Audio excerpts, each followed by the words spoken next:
आज हामी एउटै डिभाइसबाट कसरी क्युआर कोड स्क्यान गरी फर्म फिलअप गर्ने बारेमा जानकारी लिनेछौँ। सबभन्दा पहिला तपाईँले देख्नुहुन्छ फेसबुकमा एउटा क्युआर कोड भर्नुहोस् भनेर सूचना देख्नुहुन्छ भने त्यो सूचनालाई क्लिक गर्नुहोस्।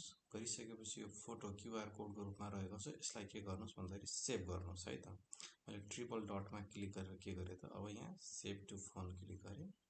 गरिसकेपछि यो अब हाम्रो फोटो सेभ भइसकेको छ। अब यो फोटोको प्रयोग गरेर हामीले के गर्छौँ, स्क्यान गर्छौँ। अब म ग्यालेरीमा गएँ, ग्यालेरीमा मेरो फोटो रहेको छ, यहाँ देख्नुहुन्छ ग्यालेरीमा फोटो छ। ओके, त्यसलाई गएर स्क्यान गर्नुपर्ने छ। अब म कहाँ जान्छु भन्दाखेरि हाम्रो स्क्यानरमा जान्छु। तपाईँको क्युआर कोड अथवा बारकोड स्क्यानर पनि हुनसक्छ, अथवा यहीँनिर तपाईँको के हुन्छ सर्टकटमा रहेको स्क्यानरमा क्लिक गर्न सक्नुहुन्छ। मैले स्क्यानरलाई क्लिक गरेँ। क्लिक गरिसकेपछि तपाईँले के देख्न सक्नुहुन्छ भन्दाखेरि यसले स्क्यान गरिरहेछ, क्युआर मागिरहेछ भनेपछि हामीले के गर्यौँ, भर्खरै डाउनलोड गरेको थियौँ फोटो। भनेपछि अब यहाँनिर रहेको तल देख्नुहुन्छ नि, तल फोटो भनेर डकुमेन्टको मुनि के छ भन्दाखेरि फोटोको चित्र छ गोलोमा। भनेपछि यसलाई मैले क्लिक गर्छु। क्लिक गरिसकेपछि अघि डाउनलोड गरेको हाम्रो क्युआर कोड यही हो होइन।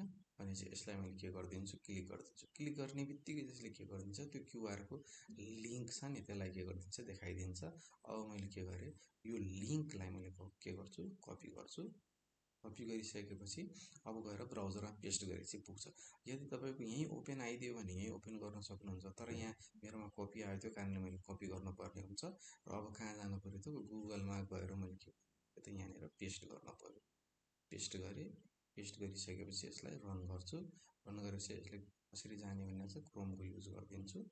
फर्मको युज गरिसकेपछि के गर्दा यहाँनिर तपाईँले देख्न सक्नुहुन्छ फर्म खोलिसक्यो। फर्म खोलिसकेपछि अब तपाईँले छान्नुहोस् होइन, तपाईँले कुन प्रकारको टिकट लिन चाहनुहुन्छ, 1 दिनको, 4 8को, 9 10को।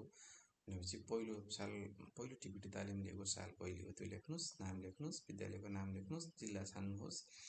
यहाँ रहेको जिल्लाबाट तपाईँले आफ्नो जिल्ला छान्नुहोस्। त्यस पछाडि तपाईँले होइन अब स्थानीय तह, त्यो आफ्नो कार्यरत विद्यालयको स्थानीय तह लेख्नुहोस्, सम्पर्क नम्बर, इमेल ठेगाना लेखेर लास्टमा तपाईँले के गरिदिनुहोस्, सबमिटमा क्लिक गरिदिनुहोस्। यसरी तपाईँले के गर्न सक्नुहुन्छ भन्दाखेरि हामीले छुटेका साथीहरू अथवा तालिमको लागि फर्म भर्न बाँकी रहेका साथीहरूले के गर्न सक्नुहुन्छ भन्दाखेरि तपाईँले फारम भरेर तालिमको लागि सुरक्षित हुन सक्नुहुन्छ है त। हस्, धन्यवाद।